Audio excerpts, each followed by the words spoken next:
Et Fatkine, on commence avec la déclaration de presse du procureur de la République sur l'affaire François Mancabou. Il révèle que la victime s'est violemment cognée contre le mur. Vous l'avez dit, ce sont les propos du procureur de la République, Amady Diouf, qui s'est prononcé hier sur Nanata. Il a également affirmé que les enquêteurs disposent d'une vidéo de 13 minutes qui justifie les agissements du défunt François Mancabou, éléments qui seront toujours, selon le procureur, le parquetier, autant pour moi, versé dans le dossier d'enquête. Le magistrat ajoute que les forces de l'ordre l'ont arrêté avec une arme alors qu'il n'avait pas l'autorisation. Il dit avoir ordonné une autopsie et une enquête. Nous l'écoutons au micro d'Aminata Mbarisso. Deuxième sortie du procureur de la République en l'espace de 4 semaines.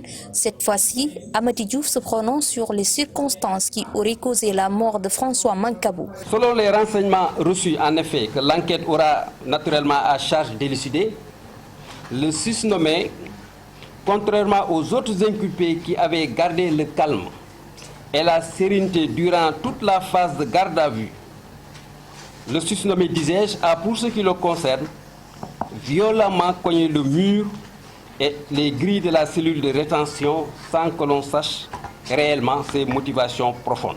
Le défunt avait été arrêté le 17 juin à son domicile dans le cadre de l'enquête des forces dites spéciales.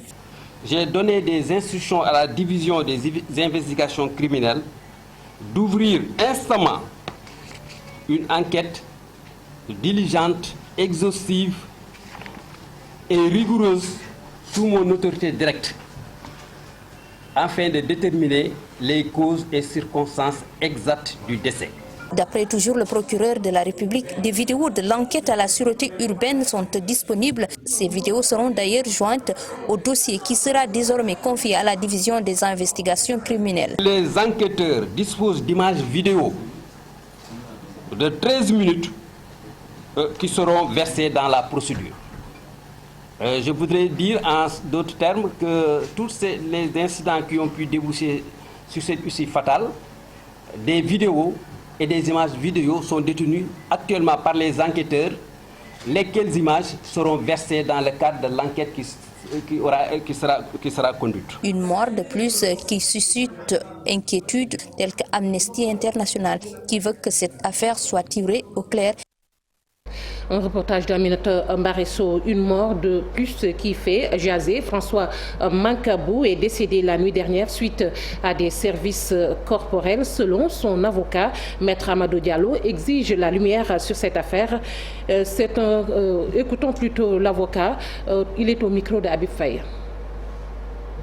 Nous avons des informations selon lesquelles M. François Mancabou, qui a fait l'objet d'une détention arbitraire, puisqu'aussi bien la durée légale de garde à vue prévue pour les infractions pour lesquelles il est poursuivi avait été largement dépassée. Il n'a pas été déféré au parquet, il n'a pas été inculpé, donc pas placé sous mandat de dépôt. Il a été hospitalisé à l'hôpital principal au service de réanimation depuis le 25 juin 2022 sous surveillance policière, il est important de le préciser, de sorte que nous considérons qu'il était, au moment de sa mort, en détention arbitraire. Détention arbitraire qui fait suite à des tortures avérées, puisque des informations nous permettent de le dire. Et ensuite, au moment de cette détention arbitraire-là, alors surtout qu'il avait le droit de se faire consulter par un médecin de son choix, eh bien, l'administration hospitalière a refusé, pour valablement se poser la question de savoir est-ce qu'on ne l'a pas laissé mourir. C'est une question que nous nous posons. Et aujourd'hui, la famille veut que toute la lumière soit faite sur les circonstances et les causes de son décès.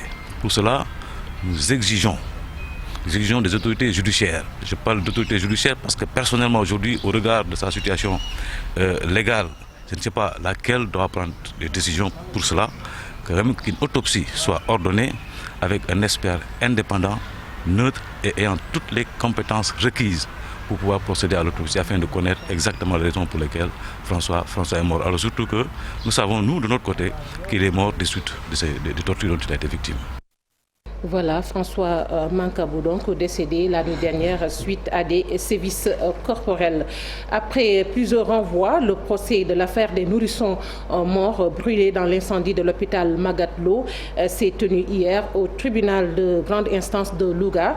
Le tribunal a mis en délibéré au 27 juillet son jugement. Le procureur a requis une peine de 6 mois avec sursis pour les présumés, dont l'ex-directeur de l'hôpital, une aide infirmière et la chef du service de pédiatrie de l'hôpital Magatte Lô de Linguère, Sokhna Nata. Et puis on parle de l'affaire du meurtre d'une jeune fille enceinte à Touba.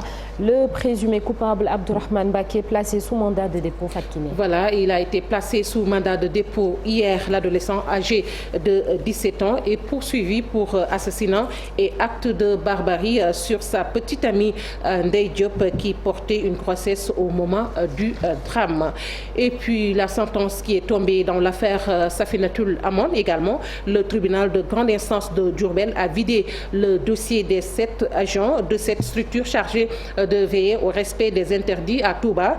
Cheikh Niang, alias Baïfal, accusé d'avoir bousculé le petit-fils de Serigne Abdoul Ahad Mbacké, a été condamné à 2 mois de prison avec sursis. Les autres prévenus ont tous écopé d'une peine de 2 mois de prison ferme. Et puis le chef de l'État qui a procédé à la pose de la première pierre du futur centre hospitalier de Saint-Louis, un complexe de bâtiments publics de niveau 4 doté de 400 lits. L'hôpital portera le nom de Alioune Badara Cissé. Écoutons le président Macky Sall, il est au micro de Ousseynou Diop et de Habib Seck. Le temps de l'action continue au service de la santé de nos populations, avec le lancement du chantier de l'hôpital de niveau 4 de Saint-Louis, que j'ai baptisé hôpital Maître Alioune Badara Cissé. Cet hôpital de Saint-Louis est le tout premier hôpital de ce niveau au Sénégal. Saint-Louis mérite cet important investissement dans le cadre de l'axe 2 du plan Sénégal émergent pour une capacité de 400 lits et un coût total de 72 milliards 130 millions de francs CFA. Le coût. Il comprendra plusieurs services et les Saint-Louisiens n'auront plus besoin de quitter Saint-Louis pour des soins, pour aller à Dakar, en Europe ou ailleurs. Nous restons à Saint-Louis avec la visite du chef de l'État, je l'ai dit tantôt, qui a procédé à l'inauguration de l'aéroport également de Saint-Louis, l'aéroport de Saint-Louis, une inauguration donc avec les hommes politiques. Comment ils voient cette visite du chef de l'État avec l'inauguration de l'aéroport, de la digue de protection et de la pose de la première pierre de l'hôpital de Saint-Louis en pleine campagne électorale, dit-il, pour les législatives. Nos correspondants à Saint-Louis ont tendu leur micro à Abambaye, investi dans la liste de Yewwi Wallu dans le département de Saint-Louis. Il s'est exprimé au micro de Seynou Diop. Ça ne nous surprend pas. Nous savons que le président de la République ne peut pas se permettre de perdre Saint-Louis. Ils ont bien analysé les résultats des élections locales. Ils ont vu qu'ils avaient perdu effectivement Saint-Louis. Les investitures de Benno Bokk Yakaar montrent qu'ils ont compris que les élections se joueront à Saint-Louis. Malheureusement, ils ont positionné les élections à une période assez difficile, avec un contexte de fête, d'examen et d'activité qui fait que c'est difficile pour l'opposition de mobiliser la population en général, mais eux, de mobiliser leur électorat avec beaucoup de moyens. Donc ça ne fait que prouver que Saint-Louis est stratégique pour eux. Ils savent que les opinions ne sont pas favorables et le président est encore mis à contribution en attendant l'épouse qui est la belle-sœur du maire en place et voir tout ce qu'ils pourront faire encore pour remporter Saint-Louis, parce qu'à Saint-Louis, ils savent que les Saint-Louisiens leur ont tourné le dos. Voilà, Sokhna Nata, c'était tout pour l'actualité nationale. Merci Fatou Kenedem. L'actualité nationale revient tout à l'heure et ce sera sous forme de brève. Dans la rubrique Un jour au Sénégal, un jour dans le monde, on se rappelle le 15 juillet 2005, le jour où Idrissa Seck avait été arrêté dans l'affaire dite des chantiers de Thiès. On en parle tout à l'heure. Un jour, un chiffre, Marcel Farba Maroun va revenir sur la participation du Sénégal aux mondiaux d'athlétisme qui démarre ce vendredi aux États-Unis. Et de quoi est-il le nom? Nous mènera dans la région de Diourbel. Tout de suite, l'actualité internationale.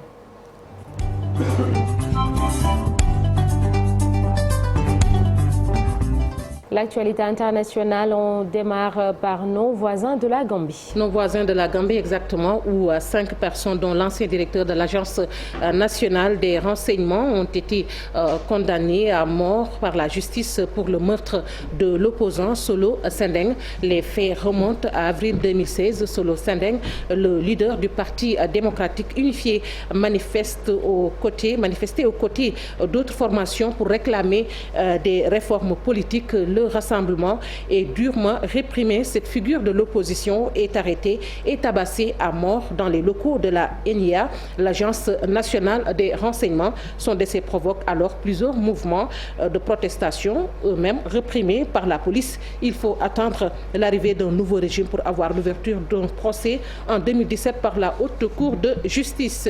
Et puis le gouvernement malien qui annonce la suspension de toutes les rotations militaires de la MINUSMA. L'affaire des soldats ivoiriens arrêtés le 10 juillet ne cesse de susciter de nombreux rebondissements. Ils sont toujours détenus par Bamako qui les considère comme des mercenaires et compte les traduire en justice, alors qu'Abidjan affirme qu'il s'agit de soldats réguliers déployés en soutien à la mission des Nations Unies dans le pays avec le statut de NSE, éléments nationaux de soutien. L'armée togolaise reconnaît son implication dans la mort de 7 adolescents dans la nuit du 9 au 10 juillet. Il avait été victime d'une explosion vers le village de Magba dans la préfecture. Selon un communiqué du chef de l'État lu ce soir à la télévision nationale, les 7 jeunes morts ce week-end dernier ont été malencontreusement pris pour cible par un aéronef de patrouille qui les a confondus avec une colonne de djihadistes en mouvement.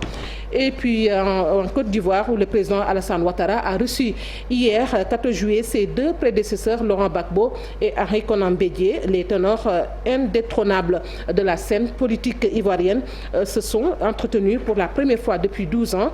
Cette réunion intervient dans le cadre du dialogue politique à un moment d'apaisement. Au sortir de leur réunion d'environ 1h30, Alassane Ouattara, Laurent Gbagbo et Henri Konan Bédié se sont contentés d'une déclaration commune très succincte que Laurent Gbagbo, le cadet du trio, s'est permis de lire. Il a fait mention d'un échange constructif dans la vérité qui permettrait la décryptation du climat sociopolitique en Côte d'Ivoire. Et nous terminons avec l'OMS qui sonne l'alarme face à la hausse d'épidémies zoonotiques en Afrique. L'épidémie d'Ebola en Afrique de l'Ouest a provoqué la mort de 11 000 personnes depuis décembre 2013 selon l'OMS. La variole du singe est une autre maladie zoonotique. En 10 ans, le nombre de cas de ces maladies d'origine animale transmissibles aux humains, telles que la variole du singe, a augmenté de 63% par rapport à la décennie précédente. Les cas risquent d'augmenter en raison de la croissance démographique. Sornanata, c'est tout pour l'actualité hors de chez nous. Merci Fatou Kenedem. Rendez-vous dans 30 minutes environ pour l'actualité internationale en Wolof et la parité euro-dollar, les vraies conséquences, les réelles conséquences sur l'économie du Sénégal. On en parle dans la seconde partie de l'émission. Ce sera le Djangat de Souleymane Niang et on recevra Maître Moussa Sarr, avocat. Il sera notre invité. Tout de suite, la une des journaux avec Cher Diop.